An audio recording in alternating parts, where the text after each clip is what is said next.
अपराध जौनपुर देखने के लिए आप सभी का स्वागत है। अगर आप इस चैनल को सब्सक्राइब नहीं किए हैं तो सही और सच खबरों को देखने के लिए अभी कर लीजिए। आइए देखते हैं अपराध जौनपुर उत्तर प्रदेश से दिन भर की पुलिस कारगुजारी। जनपद के थाना केराकत अंतर्गत खरकसेनपुर गांव की आज इंसानियत को शर्मसार करने वाली एक घटना प्रकाश में आई है, जिसमें एक कलयुगी पिता जो कि पुत्र प्राप्ति की चाहत में यह भूल गया कि आज की बेटियां किसी बेटे से कम नहीं होती है। देश की बेटियां आज धरती से आकाश तक अपनी सेवाएं दे रही है और अपने परिवार के साथ देश का भी नाम रोशन कर रही है, लेकिन इस मंद बुद्धि कलयुगी पिता के द्वारा अपनी मासूम बेटी को नदी में फेंक देने की घटना से पूरे जनपद को शर्मसार कर दिया है। आरोपी कलयुगी पिता को थाना केराकत पुलिस द्वारा हिरासत में लिया गया है और वैधानिक कार्यवाही की जा रही है।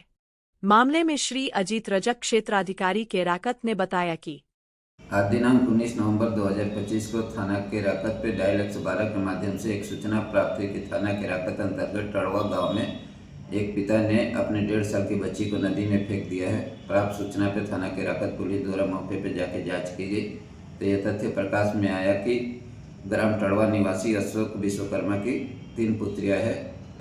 पुत्र पैदा न होने की वजह से वह अपने 1.5 साल की बच्ची को घर से खिलाने के बहाने ले जाकर नदी में फेंक दिया।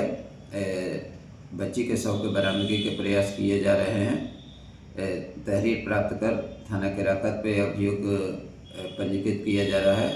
अभियुक्त को हिरासत में लेकर अग्रिम विधि कार्रवाई की जा रही है। वहीं आज जनपद में साइबर अपराध को रोकने के लिए पुलिस महानिदेशक उत्तर प्रदेश लखनऊ एवं अपर पुलिस महानिदेशक वाराणसी जोन द्वारा वर्चुअल रूप से पुलिस लाइन के बहुउद्देशीय हाल में जागरूकता पर आयोजन कार्यक्रम को संबोधित किया गया, जिसमें अनेक जानकारियों को साझा किया गया। आज के इस वर्कशॉप में साइबर सुरक्षा के महत्वपूर्ण पहलुओं पर चर्चा हेतु cyber security expert Shri Rahul Mishra, जिन्होंने साइबर फ्रॉड से बचाव के लिए व्यावहारिक जानकारी और तकनीकी के गुर साझा किए गए। इस अवसर पर जिला जज जौनपुर, जिलाधिकारी जौनपुर, मुख्य विकास अधिकारी जौनपुर, अपर जिलाधिकारी, अपर पुलिस अधीक्षक नगर, अपर पुलिस अधीक्षक ग्रामीण उपस्थित रहे, जिन्होंने सामाजिक जागरूकता और सुरक्षा के विभिन्न आयामों पर बात चर्चा किया गया। अंत में पुलिस अधीक्षक डॉक्टर कौस्तुभ जी द्वारा विस्तृत रूप से जानकारी साझा करते हुए बताया गया कि आदरणीय डीजीपी सर की परिकल्पना उसके दृष्टिगत इसे रखा गया है। हमारे थाने की वर्किंग में स्पेशलाइजेशन लाने के लिए कुछ वर्टिकल्स डेवलप करने का प्रयास किया। ये वो वर्टिकल्स होंगे जो थाने की वर्किंग में स्पेशलाइज्ड यूनिट की तरह काम करेंगे और जिससे दृष्टिगत साइबर में अप्रत्याशित कार्य आज के समय पे प्रदेश में चल रहा है। आप लोगों को जान के प्रसन्नता होगी कि साइबर क्राइम की रोकथाम के लिए भारत सरकार ने विभिन्न मॉडल्स बनाए। अब ये कोई ऐसी चीज नहीं है जिसको असंगठित रूप से हमारा विभाग टैकल कर रहा है।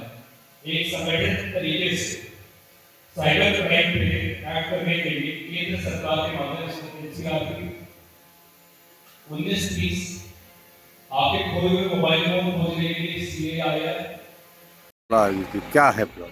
देखिए, आज शासन के निर्देश तथा डीजीपी सर के मार्गदर्शन के अनुसार आज हमारे जनपद में 3 चीज़ों को लेकर एक जागरूकता अभियान और एक वर्कशॉप का आयोजन किया गया है, जिसमें प्रदेश स्तर के cyber expert, save life foundation और अन्य सभी एक्सपर्ट्स को बुलाया गया था।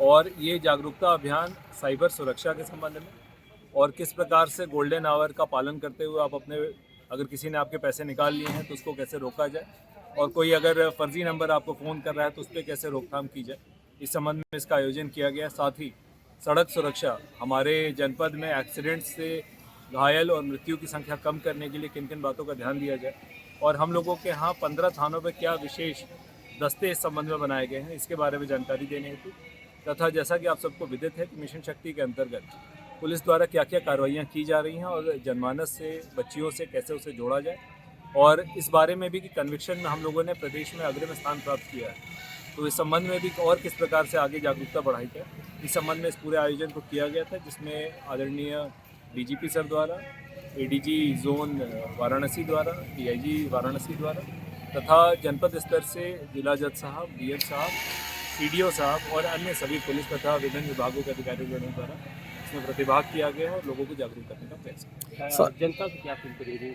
जनता से यही अपील है कि साइबर सुरक्षा के संबंध में अत्यधिक तेजी से 1930 या एनसीआरपी पोर्टल के माध्यम से अपनी शिकायतें दर्ज कराएंगे और सही शिकायतें दर्ज कराएंगे। जल्दी और सही, इन दो बातों का ध्यान रखेंगे। अगर ये ऐसा करेंगे तो 100% सारा पैसा उनको वापस मिल जाएगा और जो भी फर्जी नंबर या फर्जी मोबाइल चल रहा होगा उसको हम लोग यहीं बैठे बैठे रोकने की क्षमता अब हम लोगों द्वारा डेवलप कर ली गई है, तो उसका हम पूरा प्रयोग कर पाएंगे। तथा सड़क सुरक्षा के संबंध में जिन जिन बातों के बारे में आपको अवगत कराया जा रहा है, महिला और नारी सुरक्षा के संबंध में जिन जिन बातों से अवगत कराया जा रहा है, उनका बहुत सिंपल और छोटे बिंदु है जिनका पालन करके हम और बेहतर समाज का निर्माण करें। साइबर सुरक्षा की बात करते हैं, महिलाओं की सुरक्षा की बात करते हैं, जिस तरह से फ्रॉड ज़्यादातर साइबर क्राइम महिलाओं के साथ हो, जो घर पर बैठी रहती हैं, किसी से बता नहीं पाती अपनी समस्याओं को, इसको कैसे टैकल किया जाए? इसी के लिए 1930 मोबाइल नंबर और एनसीआरपी पोर्टल, आपको कुछ नहीं करना है। जिस तरह आप 112 डायल करते हैं उसी तरह 1930 डायल करके सारी सूचना सही कि आपके किस खाते से कितना पैसा कितने बजे किस मोबाइल नंबर से निकला है,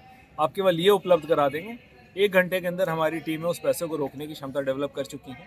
हमारे सभी बैंकों के नोडल अधिकारियों से समन्वय है, तो जैसे आप बताएंगे तत्काल वो पैसा होल्ड हो जाएगा और वो पैसा समय से आपके खाते में वापस मिलेगा। जौनपुर के थाना कोतवाली पुलिस टीम द्वारा एक हिस्ट्री शीटर और दुर्दांत अपराधी मुन्ने रजा उर्फ इमरान पुत्र अनवर को गिरफ्तार कर किया गया चालान। वहीं थाना सुरेरी पुलिस टीम द्वारा एक वारंटी अभियुक्त ऐदर अली पुत्र मुशून मुनीब निवासी ग्राम सुरेरी थाना सुरेरी जनपद जौनपुर को गिरफ्तार किया गया। जौनपुर थाना सरपथा पुलिस टीम द्वारा गैंग बस्तर अभियान के अंतर्गत लूट गैंग के लीडर गैंग के अपराधी फूलगैन यादव उर्फ बरकऊ यादव निवासी अमावाखुंड थाना सरपथा जनपद जौनपुर को गिरफ्तार कर न्यायालय किया गया चालान। अब आज के लिए इतना ही, कल फिर मिलेंगे आपके बीच नई और ताज़ा अपराध जगत की खबरों के साथ। धन्यवाद।